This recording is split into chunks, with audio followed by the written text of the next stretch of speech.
what they offer you is gray and promises dystopian control. They offer you safety and security purchased with the currency of your freedoms. But on this channel, we say absolutely not. The warmth and freedom of individual liberty will pass on from us to the next generation, and it starts right now.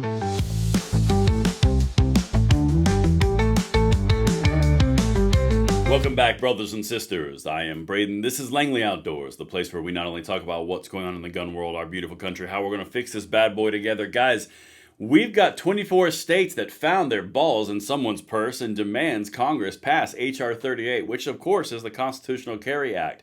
I don't know where this newfound glory is coming from, but I am here for it, and we're going to walk through the entire thing right now because freedom is coming in fast. Everything will be linked in the description box below. I cannot wait to hear what you guys think. And of course, make sure you hit that like button, subscribe to the channel, turn the notification bell on, because every time you guys do that, you defeat the censorship algorithm that is being thrust upon us by YouTube to prevent the freedom that we are very intent on spreading together. Thank you so much for doing that, guys. As I said, everything is always linked. And a special word to our sponsor today, Valor US TV. Guys, when you need a break from kicking the tyrants in the teeth, on this channel, on the X account at Braden LOA, the more that you do that, you need that mindful reset. And that is what ValorUS.tv is all about. This is a free YouTube channel. You can check it out. It's in the description box below. They focus on documentaries from Revolutionary War all the way to World War II. They also have actual well-produced movies. Guys, everything over there to refill that patriotic soul and thirst for freedom that you have each inside of you. Valor US TV. Link in the description box below. They've made this video possible, and it's completely free for you to watch all these amazing videos from John Wayne all the way forward. Really great stuff, and thank you to them for making this content possible.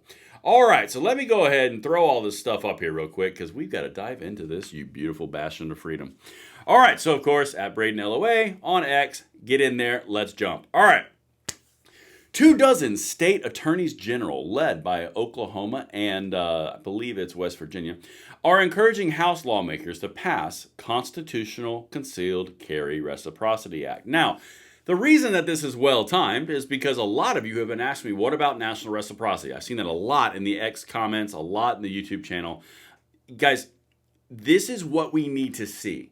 We need the constant letters being sent to Congress from the different states, in this case 24. We need the constant letters being sent from multiple states telling SCOTUS to get off their butts and take up assault weapon bans.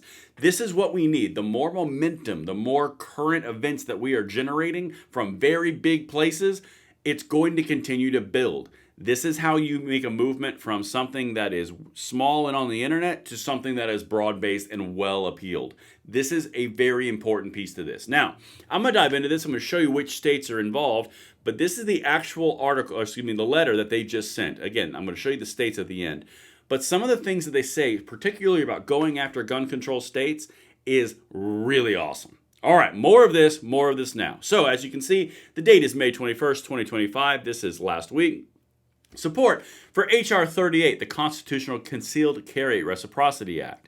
To Speaker Johnson and Minority Leader Jeffries, yeah, that's a waste of breath right there. We, the undersigned attorneys general of 24 states, urge Congress to pass the Constitutional Concealed Carry Reciprocity Act. The perspective we offer comes from our experience as the chief law officers in our states, all of which either recognize the right of law-abiding citizens to carry concealed handguns without a permit or grant full recognition to concealed carry credentials issued by other states.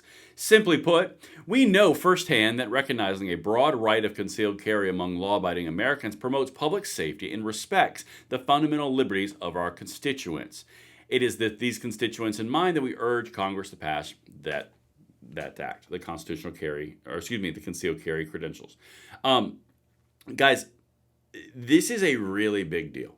And the reason that this is so important is because they are straight up going after the bastion of the left, all the gun controls for safety. Yeah, we've got evidence and we've got proof, and we are actually a majority of states that have constitutional carry, and it's actually safer when the citizens are armed. Eat it. That's what they're saying right there. They're being very polite about it, but that's what they're saying. News reports and commentary sometimes misconstrue what H.R. 38 does and whom it would benefit. We therefore believe it is helpful to reiterate certain facts about the legislation. First of all, H.R. 38 is aimed at the law-abiding gun owner. It categorically excludes anyone who is prohibited by federal law from possessing, transporting, shipping, or receiving a firearm. This basically, it won't do criminals. That's basically what they're saying, okay? That's not the hugely important piece. This part right here, where they start going after the gun controllers and the gun control states and the gun control AGs, yeah, this is glorious. Some anti-gun pundits have criticized H.R. 38 as a violation of states' rights. Okay, when you've got gun controllers going down the road of saying, well, you can't do this because states' rights, you're winning. Because they spend all their time, all the time, freaking saying the federal government is sacrosanct and it's going to take care of everything for everybody, cradle to grave, and states be damned. I mean, until they lose power, and then all of a sudden it's states' rights.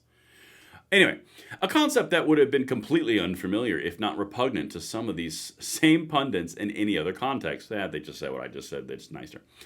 This criticism, however, is unfounded. The legislation does not change any state law, nor prescribe for states how to provide for lawful concealed carry within their own borders. States are free under H.R. 38 to establish independent requirements for any concealed carry credential issued by the state and constitutional limits. Establish their own rules of behavior concerning the display, brandishing, discharge, or use of guns in public, as well as the terms of defensive force.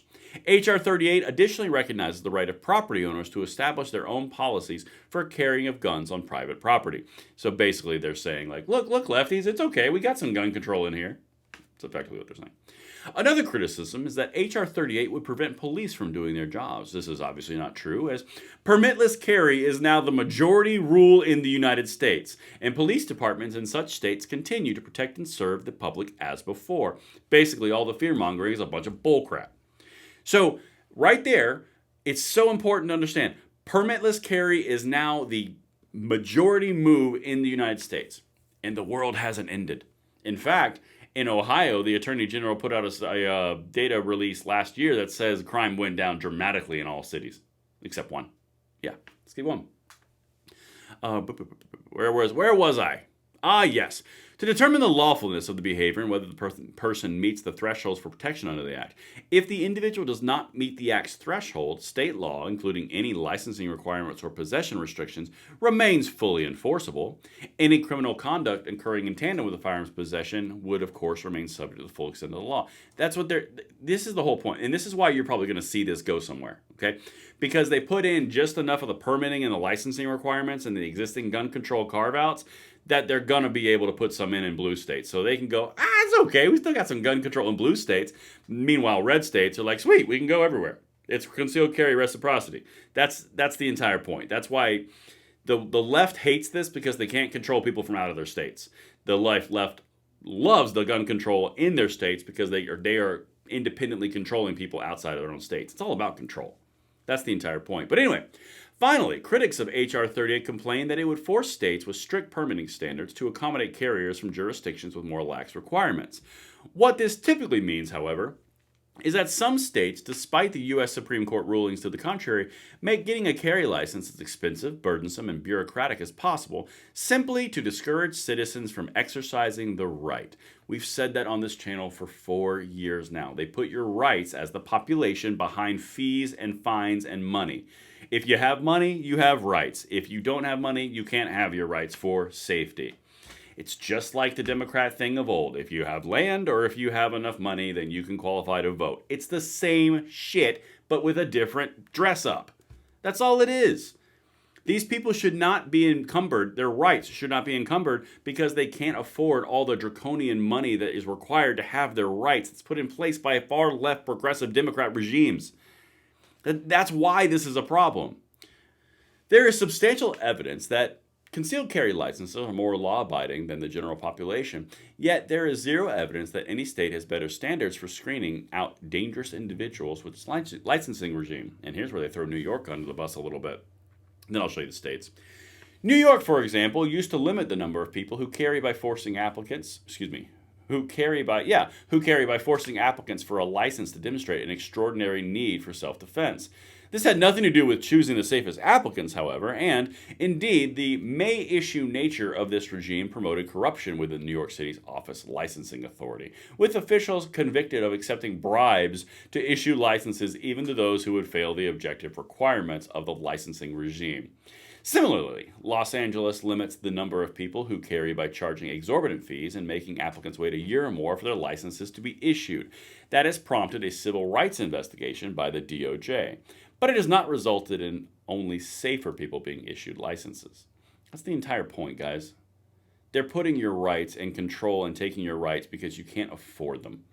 They are imposing actual fees on your rights to prohibit you from having your rights so that you just throw your hands up in the air and go, I don't need them anyway.